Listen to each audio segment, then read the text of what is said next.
We have Modern Warfare 3 Zombies up. I go over a little information that y'all might be wondering about. So let's get into it. When you first get to the Zombies menu, of course you want to get out your gear. It's similar to the DMZ setup where you have a contraband set where you have 20 different slots. When you get into a match, I believe you'll have one insured slot and then some preset contraband either carry over from your other DMZ character, which is my guessing since I came in with a bunch of random weapons that look kind of similar, or they might just be some presets that the game designers decided to give you. But you'll have your inserted slot here that you can set up. I have my primary already set up, so let's click out of that. Go in here and change, and I'll do that again because I hit the wrong button. Here we go, change. Have a bunch of locked base you have to complete. So if you go into one of these where it's the base locked, look up to your top left and you'll see that it has extract from zombies to unlock, or unlock by completing the armory upgrade. Complete 5 daily challenges to unlock the Holger 26.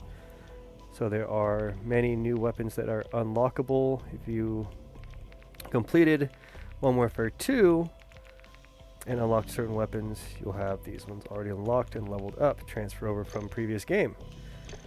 So when they're talking about unlocking the weapon from dailies, you have your daily challenge up here.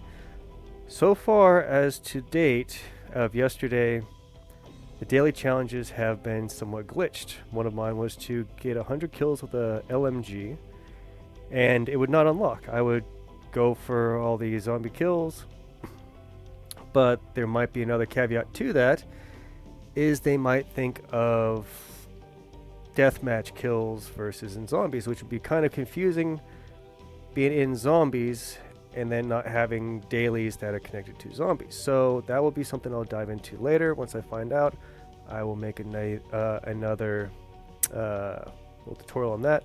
But let's get to the zombie specifics. So you can choose your character by RB. I already have 2 of my operators set up. I just lost that one, which I was really bummed. Got into a crazy match and couldn't exfil.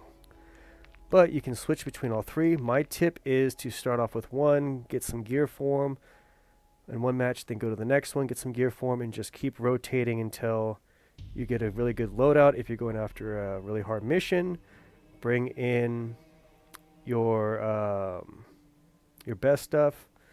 Or if you don't want to end up losing your great stuff, try and do some crazy mission, go with your lower and then try to level up, getting like say a large pack, 3 plate, or even just a medium and a 2. See how that run goes and then progress further by trying to level up all your characters to have a large 3 plate. That way you'll be better for other missions and can cycle through.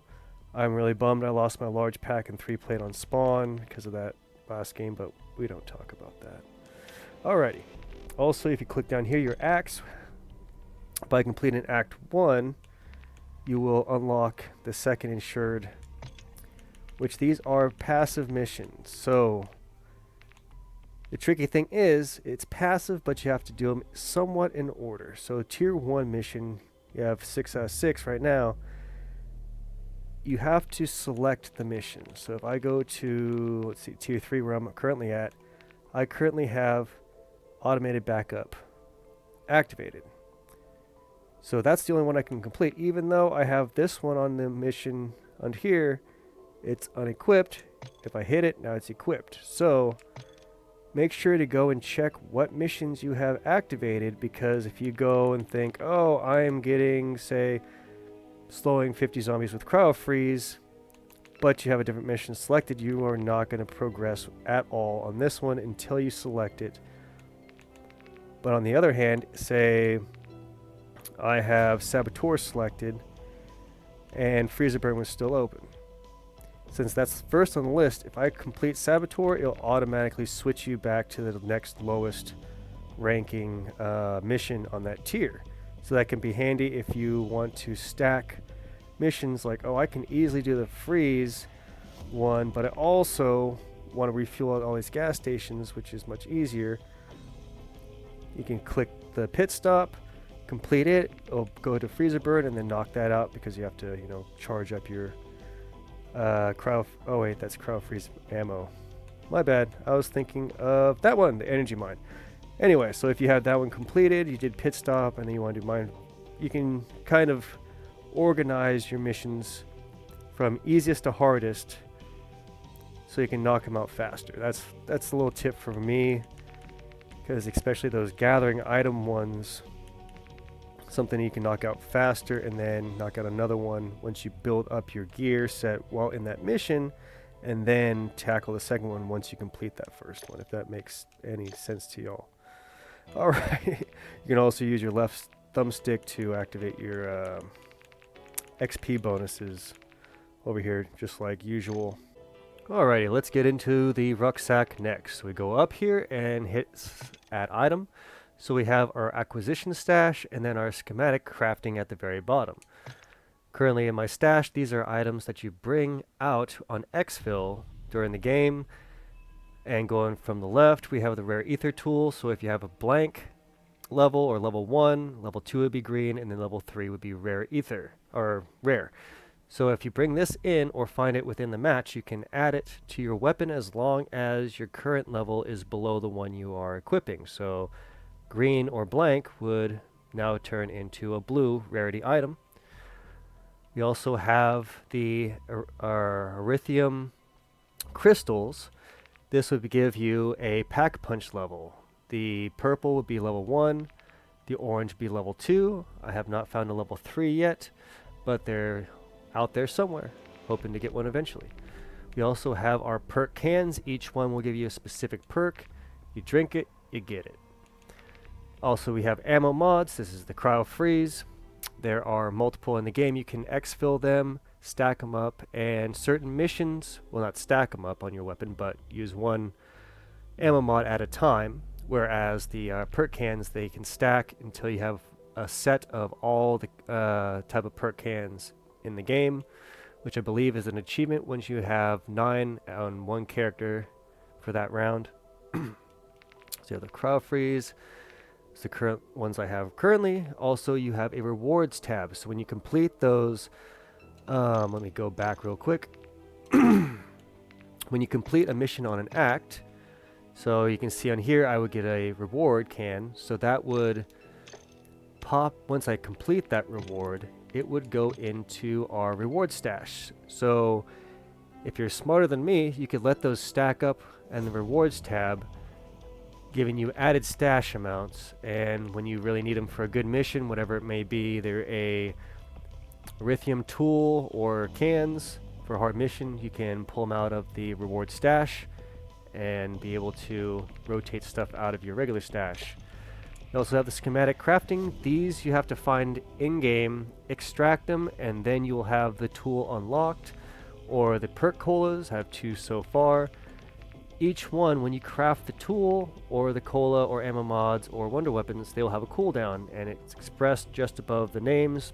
These ones will give you a 3-hour cooldown. These would be all of the ammo mods that you can find in-game, but you have to get the schematics for 2 wonder weapons, and then we have all of the perk colas and also the erythium tools. And let's see here. We also, oh yeah, the other thing I haven't gone over yet, we have our tacticals. I have unlocked these. You have to complete certain mission requirements. It looks like the shock sticks, you have to do the complete 3 daily challenges to unlock it. But on that note, if we go back to the dailies, you'll see at the very bottom, complete 8 daily challenges to unlock the Sidewinder on the very bottom. We'd have to go into here, look up our equipment, and there we go. Here is our shock stick. So you have to select that one. I'll activate it, for example, and now it's popped up at the bottom. So you have to complete all 3 of those top daily challenges to unlock the bonus challenge, which will then give you a tier on that shock stick, and then do it 3 times to fully unlock it. Also, we have our lethals. Apparently, looks like these ones will unlock on dailies as well. So we got a bunch of those. Some of these will unlock by completing levels, just regular experience levels. Now our field upgrades you will also unlock depending on what level that you're at. Tesla Storm I'll unlock at 50. I'll let you guys go through here, see what type of field upgrades you're like. Well, I guess I can go over the ones I have currently. So the energy mine is very handy. There is a mission in tier 1 where you have to kill a certain amount of enemies or zombies with this, as well as the player bots. I can't remember what they are. The strike team bots, whatever. To unlock that tier. So it spawns an explosive blue thing where if the enemy gets close enough, it will set off and pulsate and kill enemies for a short duration. This one will repair armor to full and force all enemies in the area to target you for 10 seconds. Enemy kills repair armor during this time. Healing Aura will heal all players immediately. Frost Blast will damage enemies with the initial blast and slow those that enter. The Ether Shroud will become invisible to the zombies. And then the Tesla Storm for 10 seconds lightning connects to other players, stunning and damaging normal enemies. So that one would be quite handy in big mobs, as well as if you're trying to sneak around. The Ether Shroud would be good. I need to find out what the cooldown time on that one is and get back to you on that. So I believe that will wrap up for the backpack and field upgrades. I guess the last thing to go over for all of you is the gear setup. If you are not familiar with DMZ, we have our left slot, which is our backpack. It starts off with only 5 slots. Then you get your medium. I believe it comes up to... Let me check real quick. Yeah, we got 5 slots for the small ruck. Wish I had... Oh, there we go. Equip him. Get the proper number for you. So we got 8 for the medium pack. And then the large, we will have... Wrong way. My bad. Large pack. And I think 10? Yeah, okay. I wasn't sure if it's rolled over. Yeah, 10. There we go. So let's go back here. We can also, on the second slot, is your kill streaks that you find in-game, and we'll be able to extract them out. If it's not selected and it's stuck in your backpack, it will not be taken out. It will turn into XP. So make sure if you have one stashed in your pack and not equipped to your character, make sure to equip that on your way out. So we have our 3-plate carriers, the orange, 2-plate carrier would be the blue, and then of course you go in standard without with a single plate. Also have a gas mask selection, which can be normal gas mask or the purple for durable, and I have not found anything more rare than durable yet in game, so I'll have to find that out. It might be the scuba mask, which would last much longer than the durable or the green.